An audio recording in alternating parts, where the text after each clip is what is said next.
fii dugg na fi nga xam ne fii bu fi yëkkatee loxo ñëpp tàccu ko ndax ne Joox laa sant rek ci Joal dafa doy ndam. xam nga li nga moom def nga li nga moom waaw yal na la yàlla fay ndax lii la mooy mbokk mag ñi lii lañ doon def waaw suñu bàyyi li dañ xamoon bu ma néewee doole bu kii néewee doole ma am doole damay ñëw jox ko te kenn du ko yëg.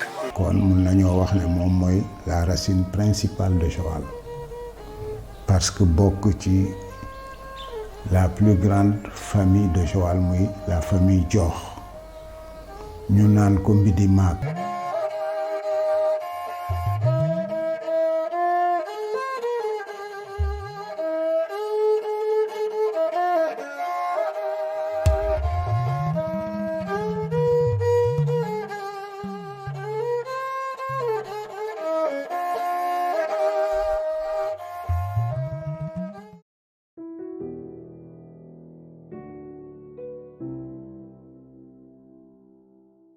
Je m'appelle Sakou Joox, Mouhamadou Lamine Sakou Joox.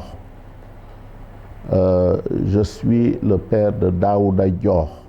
Bon, c'est mon seul garçon déjà. Ouais.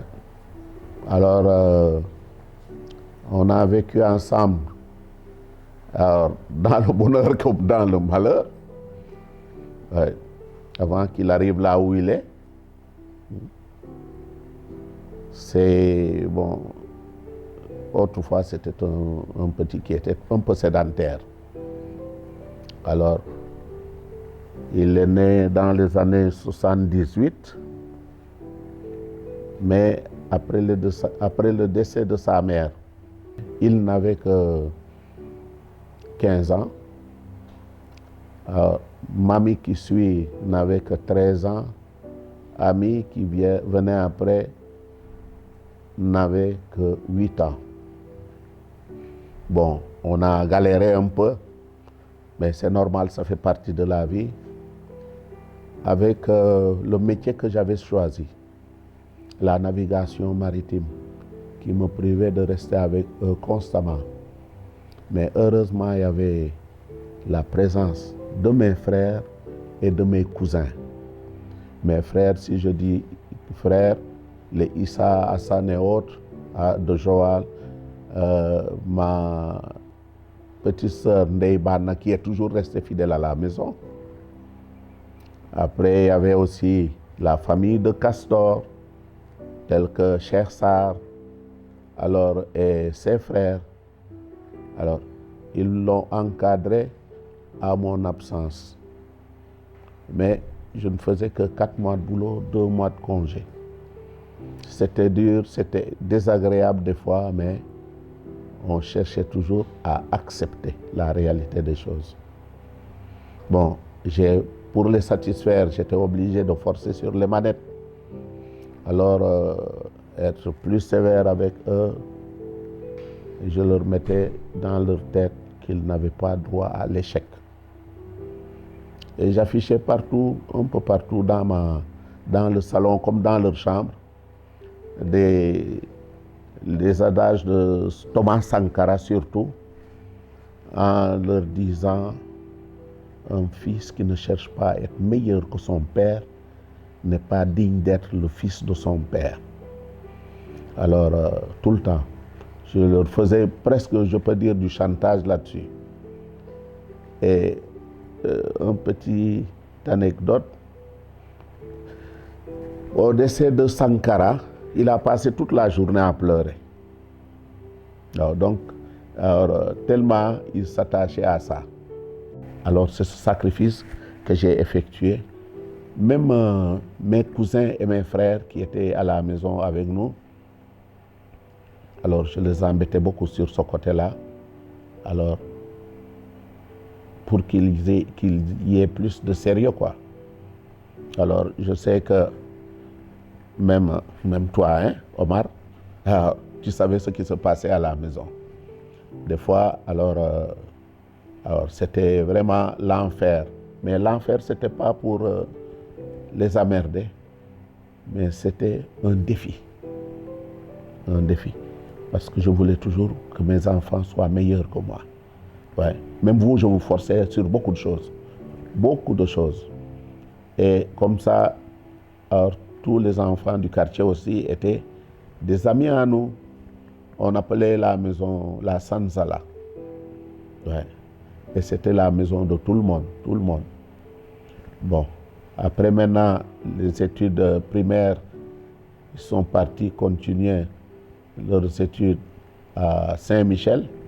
De Saint-Michel, c'est l'université.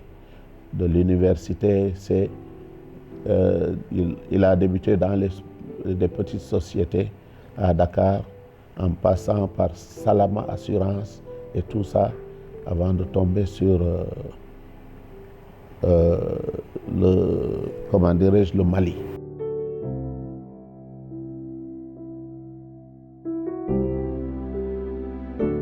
Je remercie la colonie sénégalaise qui est au Mali. Comme je l'ai dit au début, cette colonie sénégalaise l'a vraiment épaulé. Comme je disais aussi, alors lui seul, il ne peut rien faire marcher. Ouais. Donc, on ne peut que remercier cette colonie sénégalaise, de l'ambassade jusqu'au dernier des Sénégalais. Ils l'ont bien épaulé. Je remercie aussi alors, les Maliens parce que alors, on est dans leur territoire et ils nous ont facilité plein de choses.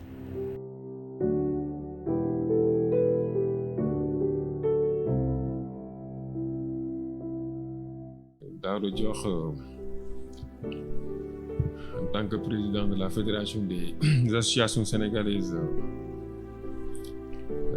du Mali, est un cadre que j'ai connu ici dès mon arrivée.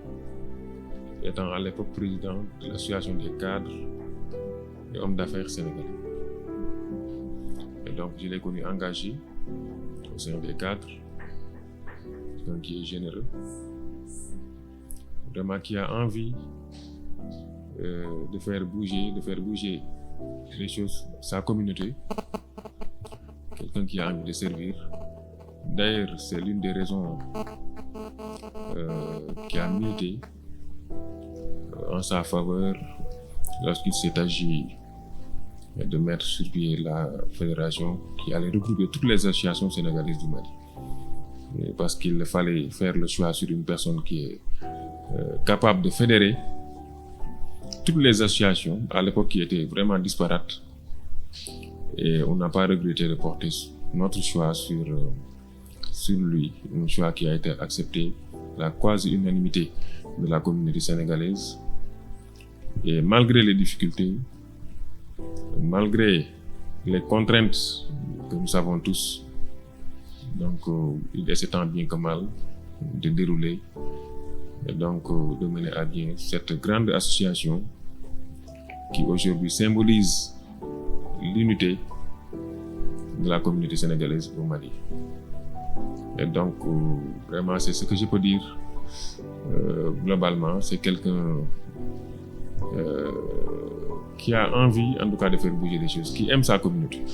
Alors j'ai rencontré Daouda, je crois en 2017. À l'époque, il était lui-même le président de l'association des cadres chefs d'entreprise sénégalais vivant au Mali. Et il était venu me rencontrer dans le cadre de, je crois, ses visites habituelles aux cadres chefs d'entreprise sénégalais au Mali pour me présenter l'association et me suggérer d'y intégrer. Ce que je fis et Dieu faisant les choses, finalement c'est moi qui l'ai remplacé à la tête de l'association. Donc voilà un peu comment on s'est rencontrés. Il est venu avec beaucoup d'abnégation et me présenter l'intérêt pour moi d'intégrer cette association-là. Voilà comment je l'ai rencontré aussi simplement. Je dois quand même préciser que il était venu pour 10-15 minutes, mais je crois qu'il a dû faire 2 heures de temps au bureau. Et je crois que vous le connaissez tous. Ça, c'est Daouda. Bon, que puis-je dire sur Daouda? C'est que certainement tout le monde sait de lui. C'est quelqu'un qui est tenace, avec beaucoup de fougue. C'est tout à fait normal. Ça va souvent de pair pour les personnes qui sont tenaces.